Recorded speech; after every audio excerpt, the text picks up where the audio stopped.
All right, how's it going, everybody? This is the Osmo.com NHL DFS Strategy Show. Happy Monday. Hopefully, you guys had a good weekend. Watch some football and maybe made some money playing DFS.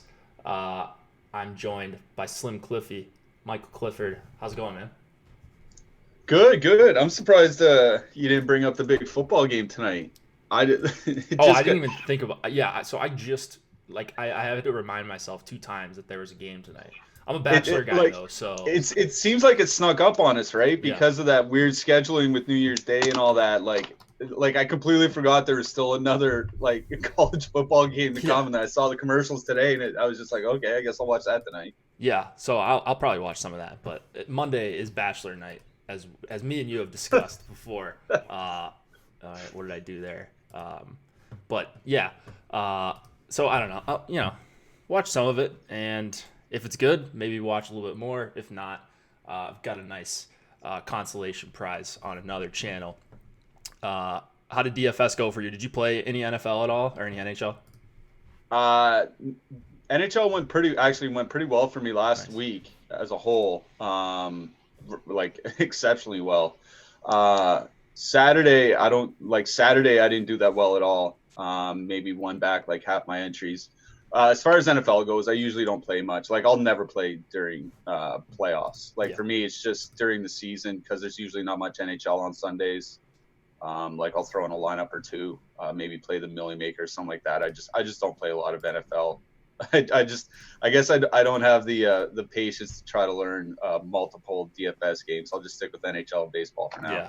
Yeah, that's fair. I usually play NFL more than I probably should, but I've been liking the showdown games. We've got tools for it, so might as well at least try and give myself a reason to watch the game. I've donked a couple of the showdowns recently, so it's been fun for a number of different reasons. You mentioned you had a good week, and I actually was the complete opposite. I had a really bad week and then had a good Saturday. Um, how often are you actually reassessing like what you're doing, and then at what point, like what time frame would you consider like changing things up? It's pretty hard because like anybody that's played DFS for any stretch of time will tell you you go through cold streaks, and it's possible to be a winning DFS player and go an entire season as a losing player. Like there's especially like when you're talking like smaller samples with NFL where you basically only have 16 or 17 different samples to pick from, right? Like it's pretty easy to get down on yourself. Like I was saying, like I had a pretty good October for NHL. November and December were mostly just garbage. And honestly, like once you get to about like once you get past a month of just straight losing, like it's Mm-hmm. really, really hard. Like just to stay motivated, like should I keep playing? Is there some the big thing is there something I'm missing that everybody else Right. is seeing? And that's the big problem. And that's I think once I got to a month, that's when I started reset. That's when I started studying lineups more Yeah. of the people that were winning. And I think that's something that if I were to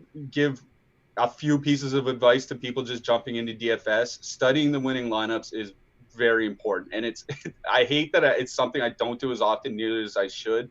That's why the lineup study I think that we do on this show is important because it's not just this somebody picked a third liner that got a couple goals and they got lucky. Like it's more to it than that. Like obviously if you get 2 goals from somebody that plays 13 minutes on a night, you had to have gotten lucky by some stretch in the imagination. But if somebody keeps getting lucky over and over, like B Kreider's done pretty much all this year, obviously there's something to it. So once I got to a month, like once I got to the end of November and I was still losing, like I went back and just I found myself going too traditional with my stacks, and that's where I was starting to lose money. Is that I was moving away from just doing traditional 3-3. I was doing more 3-2-1s and stuff like that, but I wasn't giving myself enough opportunity to reach Mm-hmm. upside.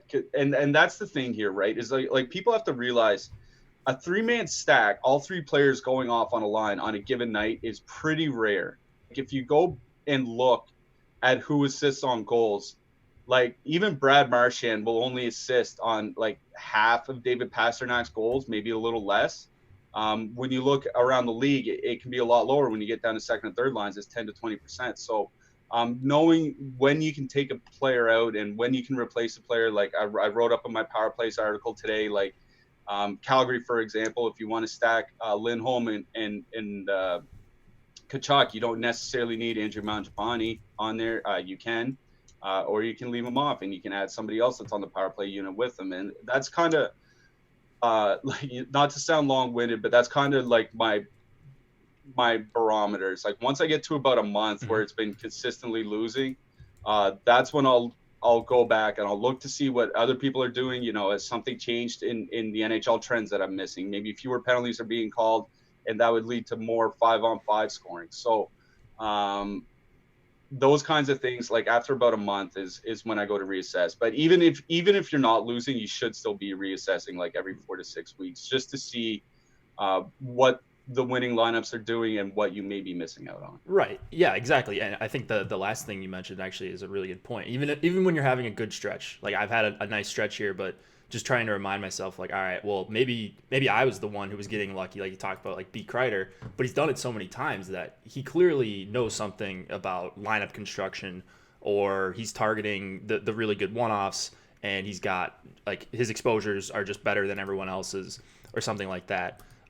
So one of the things that we always look at, like the top lineups, and yeah, you should look at the top lineups, but maybe look at the top 5 or top 10 if you've got time on lineup study, and maybe compare exposures. All right, which guys, like which players that you respect were over the field on a certain player, which guys outright faded, and just compare and contrast maybe some of the different play styles that you might see across, from different players, because there's more than one way to win, and there's also a ton of ways to lose as well. So just making sure you keep grinding through, and we talk about like grinding, but that's really what it is. Like, it's day in and day out. It can be really difficult, even if you're just doing this for fun, to lose for a week or a month or 2 months straight, or have a losing season, like you said. But it's just important to keep studying, and so that's why I really like that we do this lineup study segment. It happens I had a really good night on Saturday, which was the last big slate. I ended up winning the $10. And my winning lineup was, this is not the Sebastian Aho. By the way, we've got 2 Sebastian Ahos in the NHL, at least for tonight, I guess. The Islanders one got called up, so looks like lineup study has the wrong one here, but it was Aho, Niederreiter, Teravainen, Zajac, Coleman, Gusev. So just your 3-3 correlated goalie. James Reimer was huge, 41.7 points at 4% ownership. And then I had Carlson and Burns in the late night hammer, and Burns ultimately got me there. So it was a pretty low scoring night, but I had one lineup that really broke through. If I don't have this lineup, I probably lose over 50% of my entry fees, because I won $10K on this one lineup, but I only profited $9,175 in the tournament total. So like, sometimes you just have that one lineup, and it worked out for me that night. So I would count that as me getting lucky. I don't think I knew anything or had any crazy edges that anyone else didn't, but I just had a lineup that scored 38 points more than my next best lineup, and that was what happened. Mac Motivation, that's Scotty Mac. Actually, let's go to, he's a subscriber. Let's go to his big win. I think it was last night. There was $5K up top in the $8. He took it down 25 lineups, so didn't even need to max it. Didn't even have a third of the max entries in this tournament, but he profited over 5K. Won 5K with his top lineup, which was McCann, Tanev, Hornquist, Tavares, Nylander, Mitch Marner, Leafs power play stack, Linus Ullmark, Rasmus Ristolainen, and Kevin Shattenkirk as his defenseman. So nice lineup there. He donated a bunch. Thank you. Your donations are very much appreciated. I don't really know how those work or where those go, but that's cool nonetheless. So keep it up. And yeah, you've been crushing lately. Actually, I remember Scotty Mac donated a couple weeks ago. I think he took down like 10 or 20K. So he's been on quite the heater lately.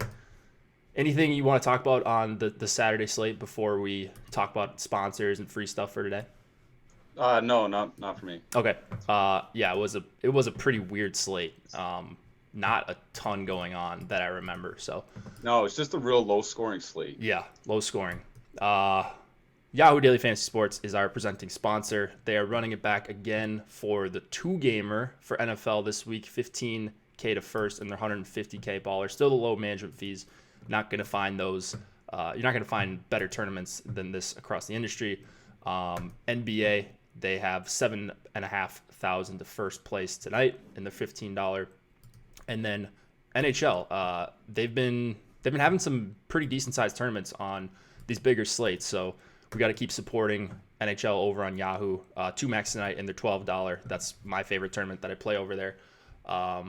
Yeah, Yahoo's just got a good product, and we should continue to support them. They support us. So if you could use promo code AWESEMO to get up to $30 in Yahoo Sports rewards points when you sign up there with your first deposit, they would appreciate that, and you would as well, because you'd be getting free money to play DFS over there. Free stuff today, ownership projections. It's a short slate, but you get a peek behind the curtain. So we can reference real numbers on the ownership projections if you have them up, Cliffy, and you want to reference any single person. If you think we're a little bit off, or if you were surprised at anything, feel free to drop the actual number in there. And then Osmo's live blog. There's a new page for it, which I actually just found out. So make sure you're using the link in chat. If you just go to the old live blog link, it'll redirect you to this. But just be aware of that. Alex gives his take on injury news and everything NBA DFS throughout the day, and you can see what time it's updated. Pretty cool stuff that we've got going on over here for free today. Let's talk about the games. Calgary, Montreal. We've got a 3 implied total on both sides. David Rittich and Carey Price are your goalies. Couple changes. I think Gallagher is out. So it's going to be Kovalchuk up with Danault and Tatar. I believe they skated this morning. Domi, Lehkonen, Suzuki as the second line. No real changes that I'm seeing on the Calgary side. Anything that's catching your eye in this game? Yeah, the one that sticks out to me immediately is the one that I wrote about on my Power Plays article this morning at awesemo.com. And that's Calgary's. I mean, we have them listed as the second line, I believe. Some places they're listed as the top line, but it doesn't matter. The Lindholm line, Lindholm, Mangiapane, and Matthew Tkachuk. If you look at their numbers so far, since they're assembled about a month ago when they changed up their lines after Bill Peters was fired, a couple weeks after. They've been really good. Their expected goals sits at about 2.8 expected goals per 60 minutes. And that's outstanding. The league average is about 2.23, if I'm not mistaken. 2 standard deviations above average is about 2.73. So they're way up there as far as generating shot quality goes. And what sticks out to me about this game in particular, and why I like that line, is that I assume that the Danault, Tatar, Kovalchuk line is going to be matched up against Monahan and Gaudreau. Monahan, Gaudreau, and Backlund is the other Calgary top line. That matchup should be a lot tougher, even with Kovalchuk there. Instead of Brendan Gallagher, Danault and Tatar are pretty good two-way players. That matchup is pretty tough for Monahan and Gaudreau. It's not insurmountable. It's just a fair bit more difficult than the Domi line. And Lindholm and Tkachuk are going to face off against the Max Domi line. Domi line has not been good defensively. They're at about 2.6 expected goals against per 60 minutes, which is about 2 standard deviations below the mean. So, we're talking a pretty bad defensive line. So, Lindholm, Tkachuk, and Mangiapane have a great matchup. They have a pretty reasonable price. They're at 15.7. If you take off Mangiapane and add Mark Giordano, now we're talking about a much more expensive line. We're talking 18 and 19K, but I think it might be worth it because Montreal has a pretty bad penalty kill. I wrote about that in my Power Players article this morning. They're bottom 10 by shot attempts against, expected goals against, actual goals scored. So by every measure, this is a bad penalty kill. So I like that Lindholm Tkachuk line a lot, whether you have Mangiapane there, whether you have Giordano there, whether you have both of them. It's just some combination of that line. I'm a really big fan here for Calgary, and looking by our ownerships, they shouldn't be too heavily targeted here tonight. Maybe they're around 10%.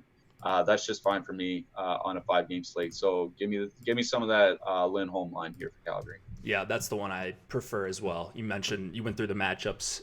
They're probably going to see more time against Domi, Suzuki, and Lehkonen. That's not a good defensive line. Exciting line, but one that trade is like more than willing to trade chances.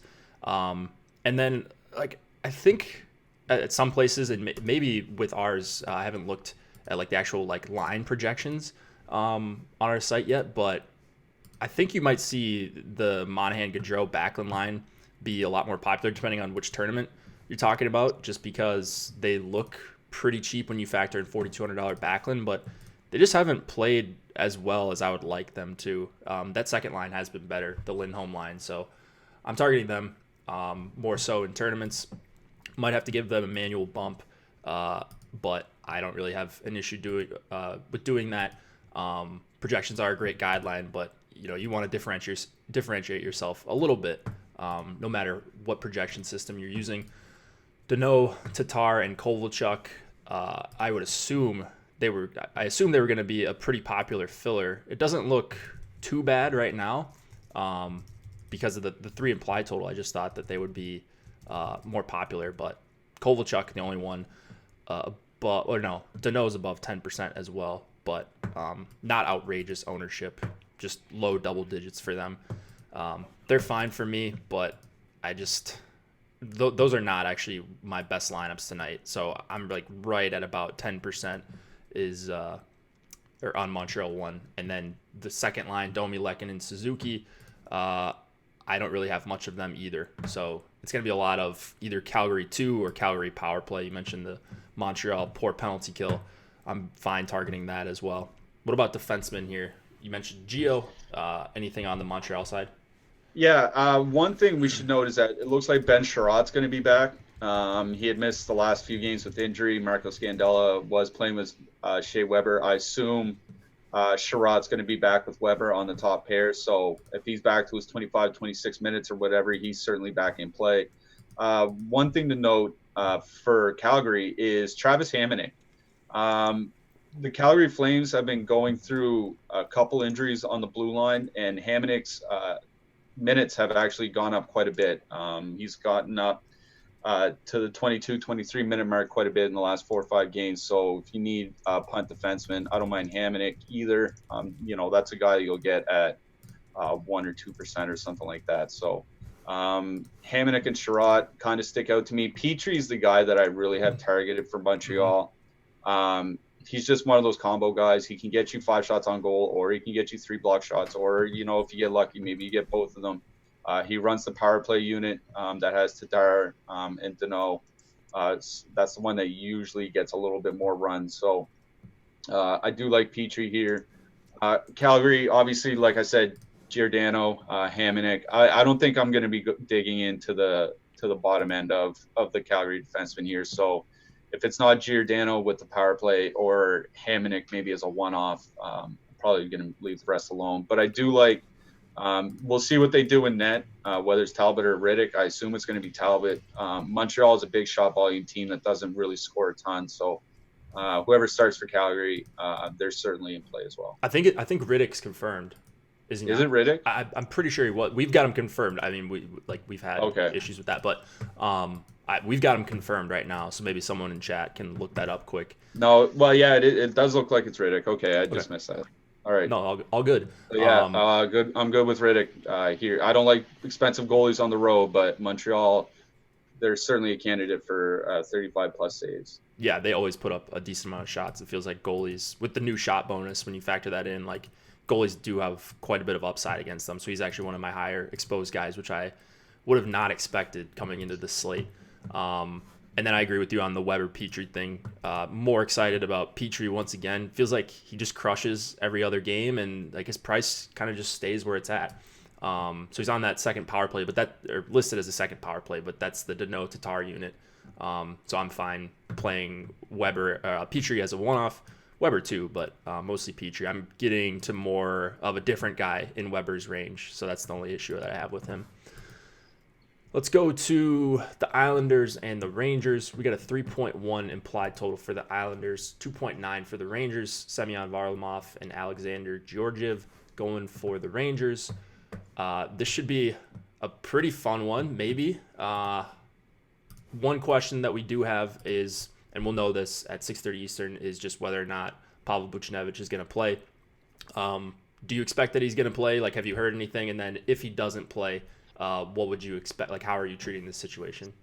I mean, I'm expecting him to play for this reason, is that normally when they're not expecting a guy to play, they'll have someone from the roster take his spot. Mm-hmm. Like, it's pretty rare that a guy will just get called up from the AHL and they'll just fire him on the top line as a fill-in for somebody that's sick or something like that. If something like that were to happen, what you would see is Kako taking the top spot, for example, in practice and then in game day skate and all that. And then the guy that comes up will take Kako's spot on the third or fourth line or whatever it might be. So the fact that they skated Phil DiGiuseppe this morning, the guy that got called up from the AHL, that would indicate to me that Buchnevich is going to play. Now, of course, we won't know until 6:30 Eastern, so we'll kind of play it by ear till then. But if I had to take a guess right now, I would say that Buchnevich is in the lineup. So that could change where you want to go, because you can make an argument, actually, that DiGiuseppe is a better defensive player than Buchnevich, I think. It's just that Buchnevich is just a lot better offensively. That's why he is where he is.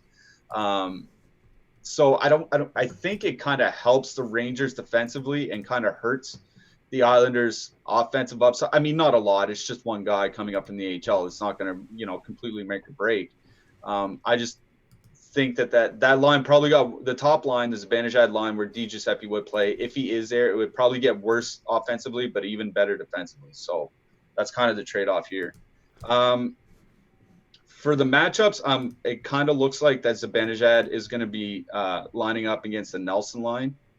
That's a matchup that I can kind of dig almost from both perspectives. I think Jesper Fast on the second line for the Rangers brings a bigger defensive presence than a lot of people will realize. And Ryan Strome isn't terrible defensively. Like, I don't think that's a great matchup for the Islanders and for the Barzal line, who should see them in particular. So if I were to stack on this slate, Barzal is probably the line that I would avoid for the Islanders at this point. It just, I know that they have perfect correlation, so I certainly understand wanting to stack them. They're not super expensive either, right? You can stack them. I think they're 14-7, 15-7, sorry. So they're not super expensive to stack. And they do have perfect correlation. I just think you're going to see a lot of ownership on Barzal here tonight. And anytime that there's a lot of ownership on an Islanders player, I find it pretty easy to fade. I don't care what the matchup is. Like, you're going to see a lot of Islanders ownership here tonight. I think you're going to see a lot of it on the Barzal line, especially because they do have that perfect correlation.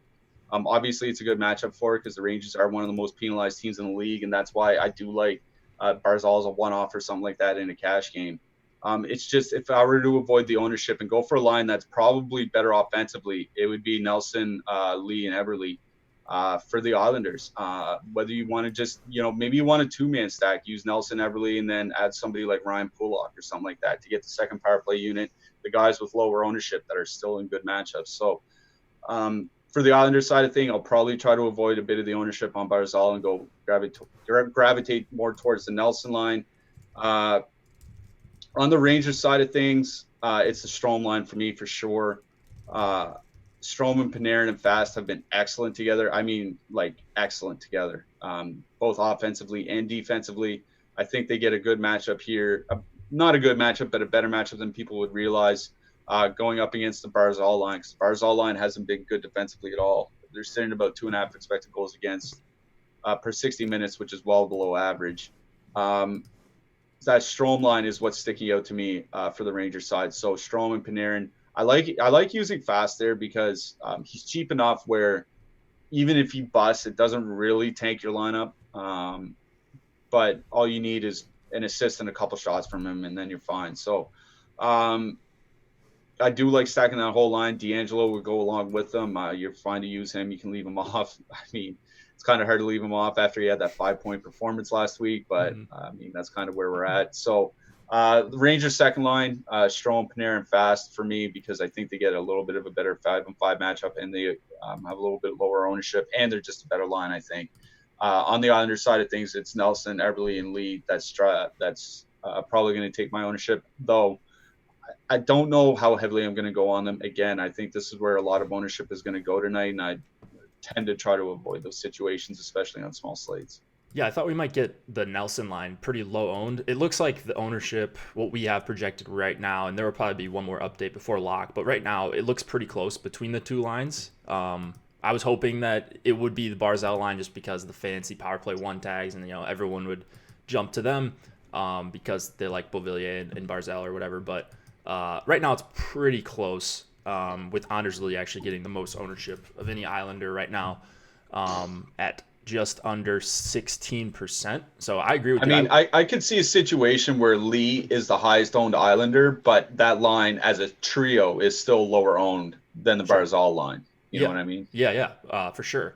So either way, I mean, as long as it's close, I prefer the Nelson line. Like, if for whatever reason the Nelson line was projected at 16% ownership and the Barzal line was at 8, then it's a different conversation. But with them being close, I like the Nelson line. They've been really exciting so far.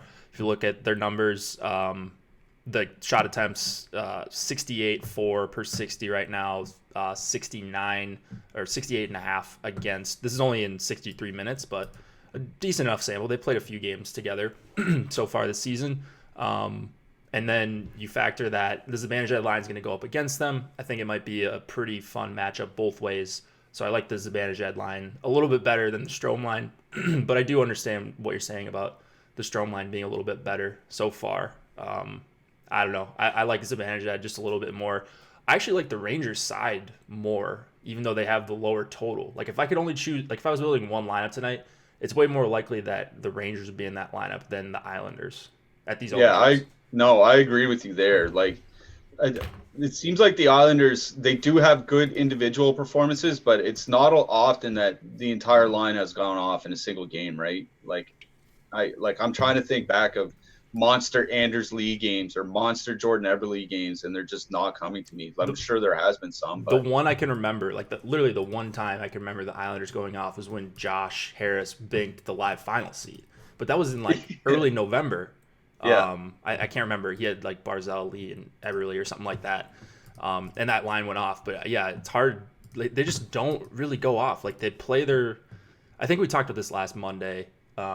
They play their lines pretty evenly. This year, they've been giving more run to the Barzal line and the Nelson line, but their third and fourth lines are going to play a lot, and that matter. Maybe it doesn't matter as much in a one-game sample, but over the season, that's why they're priced so low. They always look like they have good value, but with good value comes higher ownership. So it's always that kind of dichotomy with the Islanders for me, and tonight's really no different. So are you interested in any Rangers power play stacks, or are you more into just the 5-on-5 lines? No, I'm Strome and Panarin with D'Angelo, or Strome and Panarin with Zibanejad or something like that. That's something I can really dig here tonight. Yeah. Probably I don't think I would do that with the Islanders. I mean, I guess you could, because I suppose if there's a matchup where the Islanders are going to pop off for a couple power play goals, this is the ideal matchup to do it. So if you had the Barzal line fully stacked, that line that's completely correlated, and you wanted to add in Anders Lee, I'd be fine with that. But again, I'm just not that high on the Islanders. In total tonight, there are individual players that I do like. Devin Taves is certainly one of them. Given how many penalties the Rangers take, I do like the guy that runs their top power play unit. So he's a guy there's just not a ton of Islanders. I'm not looking forward to stacking them tonight. Let's put it that way. Yeah, Taves pretty good value at 4,100 on that top power play. Probably going to play around 20 minutes. The other guys in this game, I mean, you brushed over D'Angelo. Do what you want with D'Angelo, I guess. He's not going to have another 5-point game, but that doesn't mean he's not a fine play tonight, especially me playing a bunch of Rangers. It looks like the Rangers are actually going to be my highest exposed team. like I'm playing 15 or so percent of D'Angelo probably. So that will, a lot of it will just be tied to, I like the Rangers top 6, so he'll just get popped in there with power play stacks and stuff like that. But not necessarily a guy I'm targeting as a one-off. Hoping to fade the 5-point game again here. Yeah, one final thing I'll mention. Actually, two final things I'll mention on this game. One, I'm not really interested in either goalie. Islanders don't take a ton of shots, which is normally what you're looking for from Lundqvist. So even in this matchup, I don't think I really want to roster Lundqvist or Varlamov for that matter. So I'm probably out on both goalies.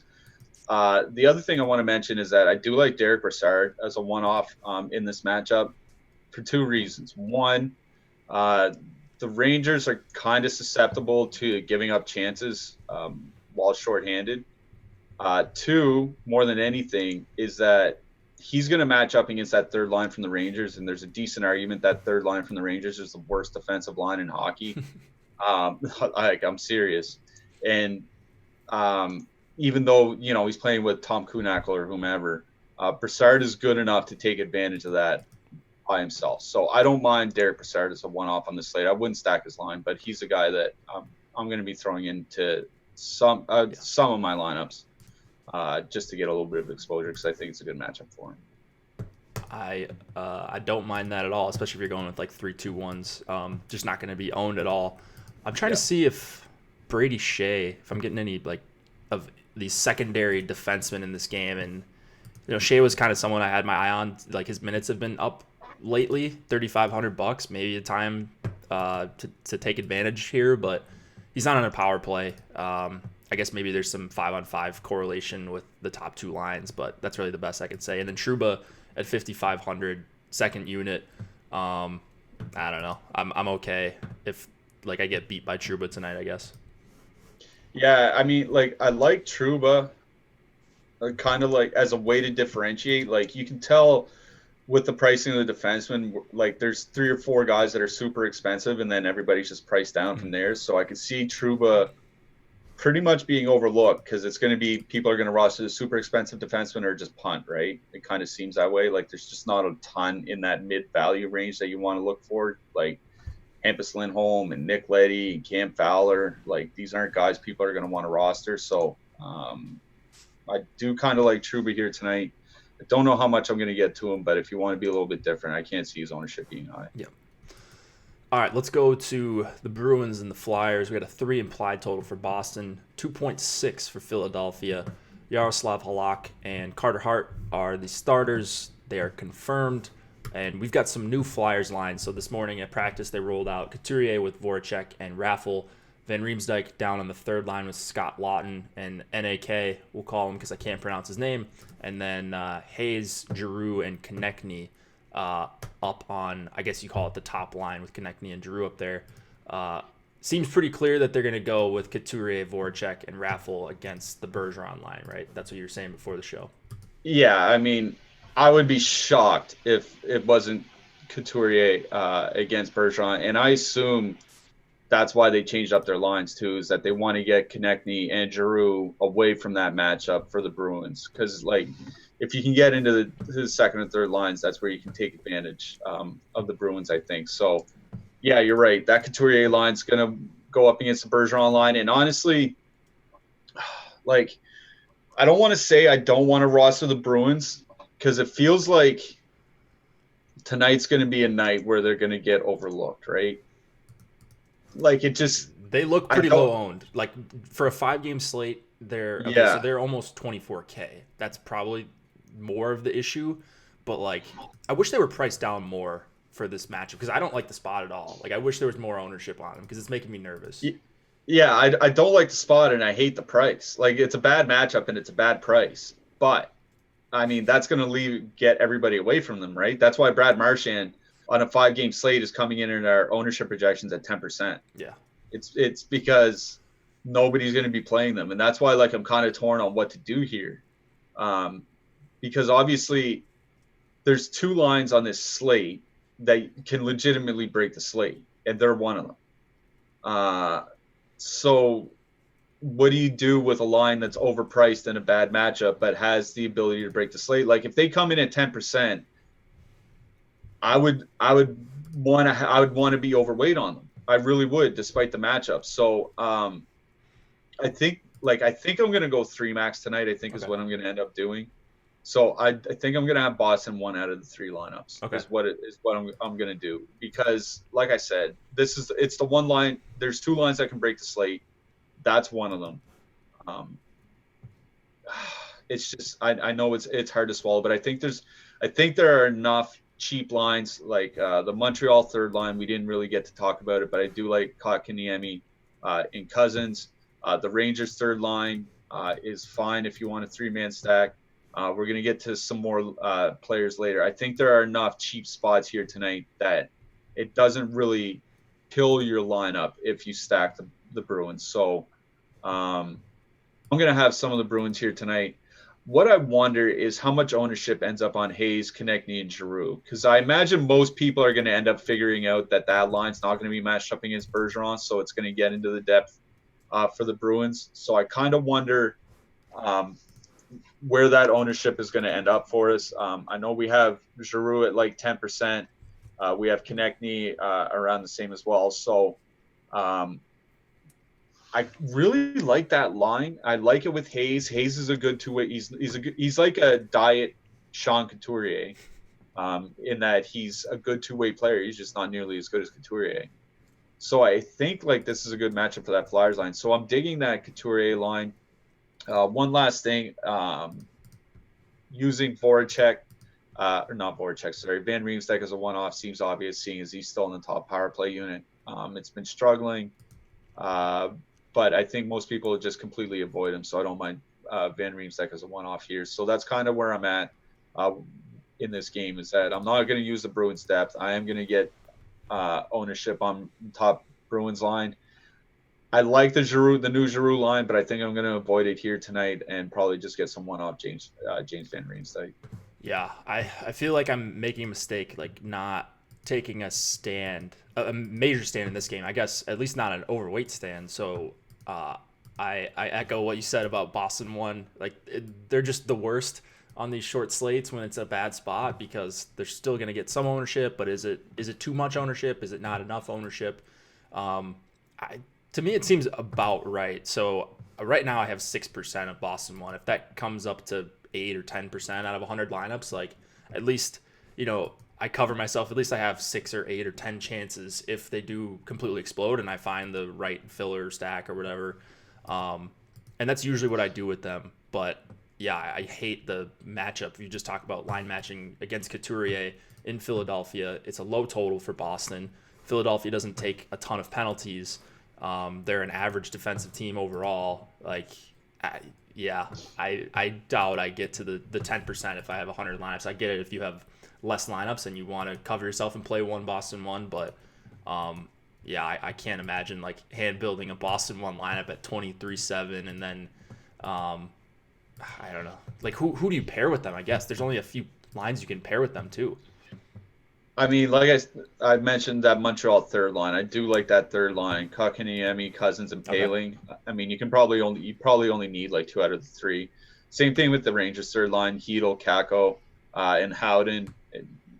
You can use any 2 of those 3. They're all on the same power play together.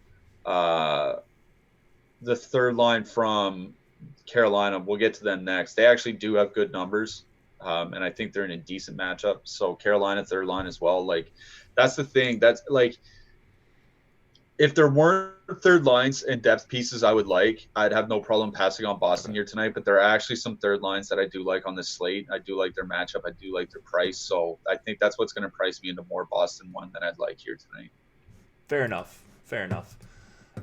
Any other lines you want to mention in this game? I'm kind of with you on the Hayes line as well. It was coming up as a good value, but it's probably coming up as a good value for everyone. And they're looking like one of the more popular filler stacks up there with like Montreal 1 and maybe Rangers 1 if you want to consider them a filler stack as well.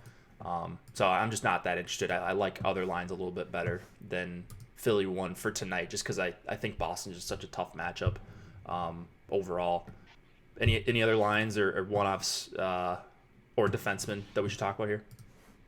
I mean, one defenseman that is catching my eye is Philippe Meyers for the Flyers. They've been going through their own injuries as well. There was times this year where he's been in the press box. He's on the second pair now playing with Travis Sanheim. So his minutes have gone up. I think he's traditionally been 14, 15 minutes. I think he's been closer to 17, 18 lately. It's just a guy playing in the top four for near min price if you need somebody super, super cheap. He's just seeing more minutes. That's all. Yep, I actually have quite a bit of him for 2,600. So I'm on the same page. I have 8% of him. So there you go. Yeah, didn't even realize that, but he must be. I mean, he's actually a good defenseman. He's put up good underlying numbers in his minutes. I think he only had a few games last year, and then what he's done this year, he's done well. It's just that he doesn't see power play, penalty kill, and all that. So it's just whatever. If he gets 17 minutes of 5-on-5, that's all he's going to get. 5 shots on goal in 17 minutes last game, plus 2 blocks. He almost got the combo meal there for us. That would have been something. He is a good defenseman. He just doesn't have a featured offensive role on the team. That's all. And he's gonna no one's gonna play him, right? Besides maybe some people that watch the show, or maybe people that are really plugged into DFS and looking at. Yeah, if he's 2% tonight, 1.75% of that is this show. Yeah, exactly. Anyone on the Bruins side? Krug at 5,100, McAvoy at 4,100. Those are the guys on the power play, along with Grzelcyk actually still holding down that second unit spot. Brandon Carlo, I think I'd written him up this morning for power plays because I wasn't sure. It didn't seem like Grzelcyk was going to come back tonight, but because Carlo played 26 minutes in their last game with Grzelcyk out. But it looks like Grzelcyk is going to be back, so Carlo's kind of back to his iffy so-so status. I'd rather play Myers at that price. Yeah, I agree with that. Let's move it on to the next game. If you guys could drop us a like. I see a bunch of you watching on a Monday. Everyone's excited that we got a 5-gamer to talk about. If you could give us a like, that would be very much appreciated. Let's go to Carolina and Washington. 3 implied total for the Hurricanes, 3.5 for the Caps. Peter Mrazek not confirmed. Ilya Samsonov is confirmed for the Caps. I wanted to get your take on this. I don't know if you caught this at all, but during the last game on Saturday for the Caps, they did swap Kuznetsov and Backstrom. Is that something? And they were trailing against New Jersey, so maybe they just changed things up for the sake of trying to get something going. But do you expect we see any sort of would you be shocked if that happens in pregame skate? No, I wouldn't be shocked. And the reason I say that is because, remember last season, Kuznetsov played with Ovechkin almost the whole year, 3/4 of the season. They spent a lot of time together. They used Vrana, Backstrom, and Oshie as the checking line, quote unquote, and then had Ovechkin and Kuznetsov and Wilson kind of like the bowling ball offensive line against the depth from the opposing team. So it wouldn't shock me if they do that. In games past, it wouldn't have really bothered me because there are a lot of times where I just stack Kuznetsov, Backstrom, and Ovechkin, or Kuznetsov, Backstrom, and Oshie, or something like that. I'll stack both centers just because of how good the power play is. But with Kuznetsov on the second power play unit now and Brown on the top unit, it kind of throws that out. That kind of throws everything out of array. So for Washington tonight, I don't really like the Caps here tonight, at all. The one thing is that Carolina does take a lot of penalties. They're actually, them and Washington are 2 of the 5, I believe, most penalized teams in the NHL this year, believe it or not.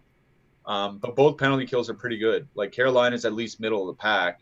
Washington's is one of the best in hockey. So it's not like you might get a lot of opportunities, but they're not going to be a lot of good opportunities. They're, it's effectively like the Corsi versus expected goals debate or something like that. So I'm not really in love with Washington here tonight. I'll always play one-off Jacob Vrana. I think I played him as a one-off almost every slate this year for the Caps because he's a top-end goal scorer. And now that he's getting those top power play minutes, Ovechkin will still see his fair share of shots, but it gives them another scoring threat on top of Ovechkin and Oshie. So that only boosts Vrana's value. So Vrana as a one-off is a guy I'll always play. Obviously, Ovechkin as a one-off is in play every single slate, but I don't really have a lot of interest in the Caps here tonight. For me, it's more, about Carolina. And what I wrote about this morning in the Power Plays article was about Andrei Svechnikov, about how he's one of my favorite one-offs for the slate. Reason number one being he's playing on a line with Jordan Staal and Warren Foegele, and they've actually been excellent together, like absolutely excellent. They control over 60% of the expected goals. Their expected goals for is at like 3.3. Their expected goals against is under 2 per 60 minutes, like just excellent.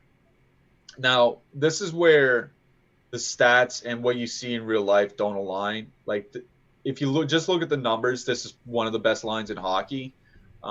But Jordan Staal has proven for years that he can't finish. Warren Fogel's on, I believe, year 3 of showing he can't finish. Like, those are two guys that are good at driving the play, but not good at finishing the play. That's what Svechnikov does. So that's why I like Svechnikov as a one-off here tonight. If that line does anything, he's going to be the one scoring the goals. They're going to be matched up against the Kuznetsov line from Washington.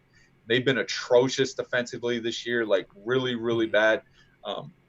Remember we talked earlier about the Montreal second line being bad defensively. They're at like 2.6 expected goals against. These guys are at 2.9. Like, it's a great matchup for the Staal line for Carolina.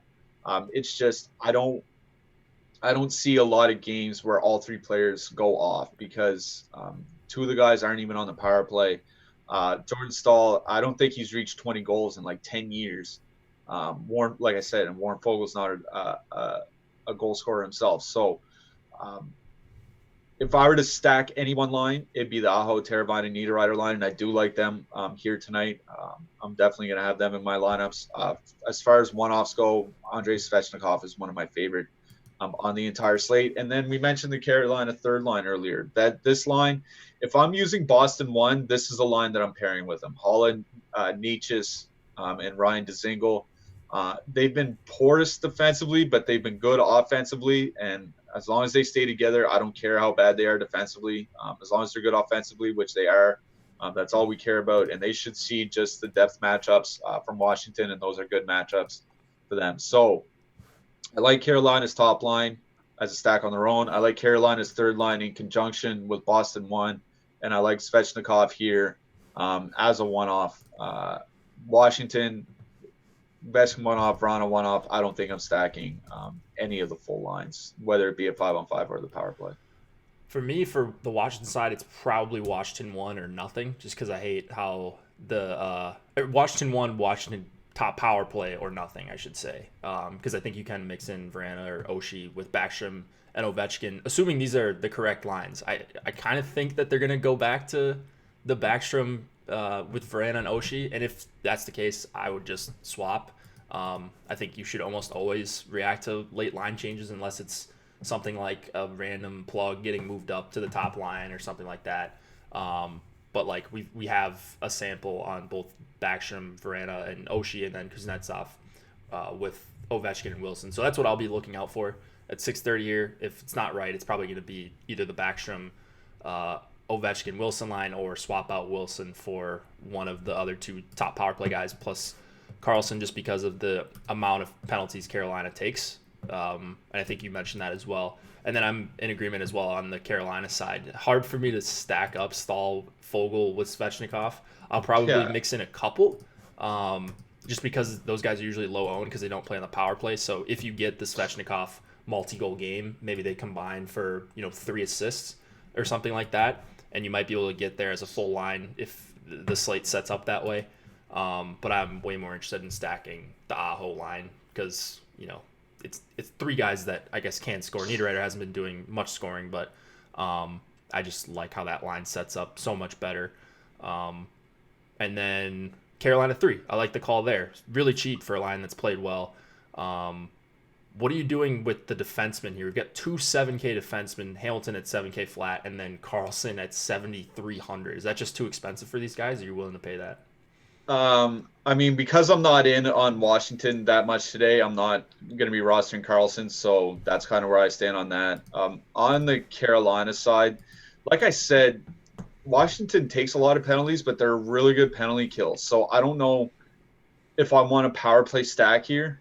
like I can understand people that want to do it. Like, you know, if you give this power play 4 or 5 cracks, you know, they're probably going to break through. But it just I don't really see myself spending up for Hamilton at 7K when Alex Pietrangelo is at 6K, right? And I know like Pietrangelo is probably going to see more ownership because of the price, because of the matchup. But I just can't justify paying $1,000 more for Dougie Hamilton on the road against Washington than Pietrangelo at home against Anaheim. So that's kind of where I'm at there. One guy I roster all the time, and he seems to get overlooked, and he's never rostered, is Jacob Slavin. He's not on either power play, so people never roster him. People roster Dougie Hamilton. They'll punt with or they'll use Jake Gardner sometimes. They'll punt with Brett Pesce, but nobody ever uses Slavin because he's not on the power play units, but he's also not cheap enough, like down in the Pesce range in the mid threes, where you can just kind of throw him in the lineup without thinking about it.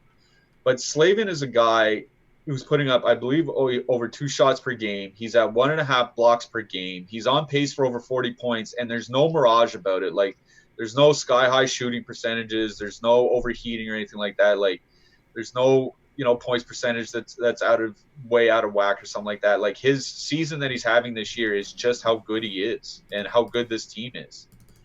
So I think Slavin is a guy I'm going to be getting into my lineups because I think this is a better matchup than people realize for Carolina, and nobody ever rosters him. He should come in. I didn't check our ownership, but I assume it'll be under 5%. Let's see what we've got him at. I bet you're right on under 5. How about under 1% for tonight? $4,600 defenseman that's not on the power play will do that, but like yeah. That's the thing, but like I said, he's still on pace for over 40 points just because of how good this team is offensively at 5-on-5. Like I mentioned, I think this is a good 5-on-5 matchup and not necessarily a good power play matchup. So I think it's the ideal time to use Slave. I agree. Yeah, I'll certainly be giving him a thumbs up in Fantasy Cruncher.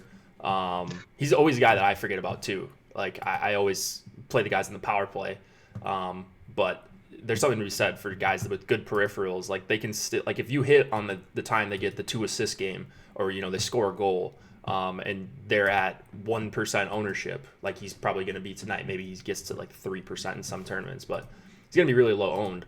And it's not out of the question that he's a top 3 or 4 scoring defenseman if the points go his way.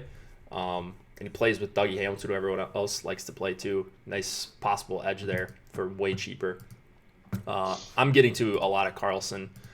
I don't know. He's just, I think, the best defenseman tonight outside of Pietrangelo for his price. So Carlson's rates are just ridiculous. So he's probably going to be my second highest owned guy behind Pietrangelo.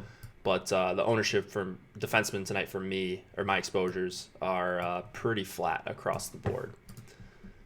Let's go to the final game of the night. We've got the Ducks and the Blues. 2.1 implied total for the Ducks on Alex's team totals. I think you might see 2.2 some places. Is 2.1 the lowest of the year? I think so. Let's see. It might be 2.2 other places, but Alex comes up with these totals, and I think that's the lowest one he's had this season. So yeah, they're 2.3. So some places giving them a little bit more respect, but I'm more in tune with 2.1 here. And then you got 3.4 on the Blues side. Gibson and Jake Allen are your confirmed goalies. Is there any reason to play the Ducks tonight? I mean, okay. Like, I like Gibson for his price. I like St. Louis isn't a shot value T, but Gibson's 6,900, I think. So, like, he's arguably a top 3 goalie on the planet. Anytime I can get him at 6,900 on the road, I'll take it. So Gibson is a guy that I'm interested in. Andre Kasha is a guy that I'll always have interest in as long as his price stays kind of where it is. He had that 2-goal game last week when we had it projected pretty highly, and then I don't mind him as a one-off. It's just, here's the thing with the Ducks is that they're turning the team over, right? And they have all these young players on the team, but they still only have pretty much 5 good forwards, and Silverberg's injured, so they're down to 4.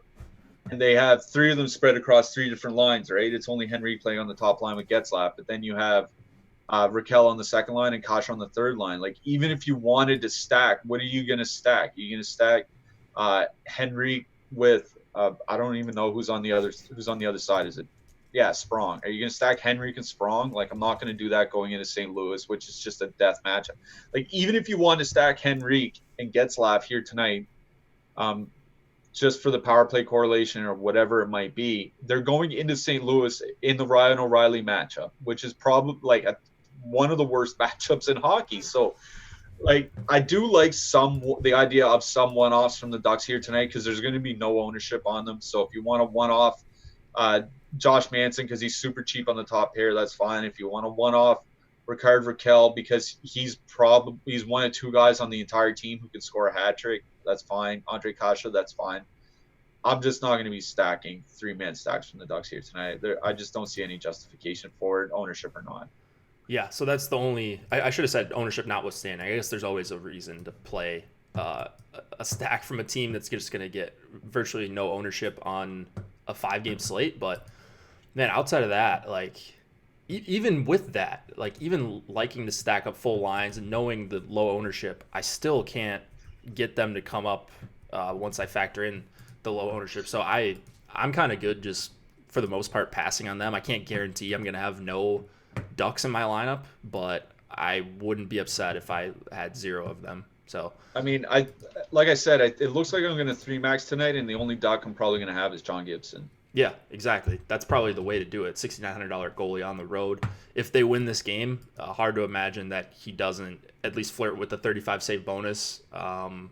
He's going to have to, Yeah, if they win this game, I have a hard time believing it's going to be a 6-4 shootout. Like, if they win this game, it's probably going to be like a 3-1 or 3-0 game or something like that. Yeah. Like, I can't imagine a ton of goals coming out from the Anaheim side. And then on the St. Louis side, they look really chalky. I think it's a good spot for them. I think if it's just because of the slate size that they're getting all this ownership, and you've got 2 really low-priced wingers on the top 2 lines, Sundqvist and Samford. I don't even know. I don't have a huge preference between the lines. I guess if I had to give the edge to one of the lines, it would probably be the Shen-Schwartz combo with Sundqvist. But you're really splitting hairs. I'm probably going to split my exposure with the Blues' top 2 lines, or one of the teams I might consider as a power play stack with some combo of O'Reilly, Perron, Schwartz, Shen, like probably 3 of those guys or 2 of those guys plus Pietrangelo, and just call it good.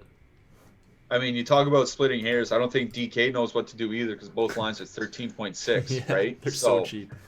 Yeah, and I think the Islanders are the same way. I think both the Islanders' top lines are like within a few $100s of each other, so it's kind of weird how they mirror each other here. But like I'm with you. If I were to give an edge to one line, it would be the Shen Schwartz Sundqvist line, and that's because O'Reilly's going to see the Getzlaf line, and the Getzlaf line with Henrique there is like they're good defensively, but the second and third lines, that depth has just been so depleted because of the injuries, because of all the young players in the lineup. Like those second and third lines, I think are just ripe for the picking, and that's where Shen Schwartz and Sundqvist come in. Those are the guys that are going to be facing them. Obviously, Alex Pietrangelo. He should be the highest owned defenseman on the slate tonight. He's probably our favorite defenseman. I don't want to speak for you, but I assume he's probably your favorite defenseman. Yep, he's mine. Yeah. So Pietrangelo, Shen Schwartz line, that's fine. What I wrote up this morning in my power plays is I kind of dig the St. Louis third line. That would be the other line that I would look to stack if I was using the Boston top line here tonight. You don't have to full out stack them, but if you want to use just Bozak and Thomas, I'm fine with that. They actually have decent numbers together. And when I say decent, I mean above average offensive expected goals numbers, which is pretty rare for the St. Louis team. The St. Louis team isn't a great offensive team, but they do have above average numbers in those soft matchups against second and third lines from opposing teams. So if you want to get really different and still get exposure to a team in a good spot on the slate, because going up against Anaheim's a great spot.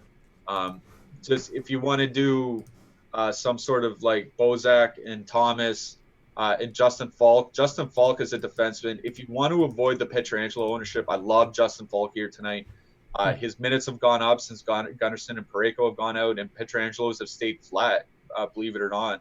So with those two defensemen out of the lineup, Falk has added like 2 or 3 minutes per game to his total, and he's a guy that shoots a lot. So he's definitely a viable threat for the 5 shot on goal bonus here tonight. So if you want to get away from what should be high ownership from guys like Shen and Schwartz and Pietrangelo, Bozak, Thomas, and Falk is a nice little complementary secondary stack to go along with that super expensive Boston top line. Yeah, I love the call on the third line. That might be my favorite third line of tonight. You've got a cheap top 6, so everyone's, and if you're using optimizer, they're going to get popped in there. But don't forget about the third line if you're multi-entering too. They've had a couple big games, so that might, recency bias might bump up their ownership from what it normally would be, but it still looks low enough that I'm going to attack that. I'm probably going to be above the field on St. Louis 3 as well.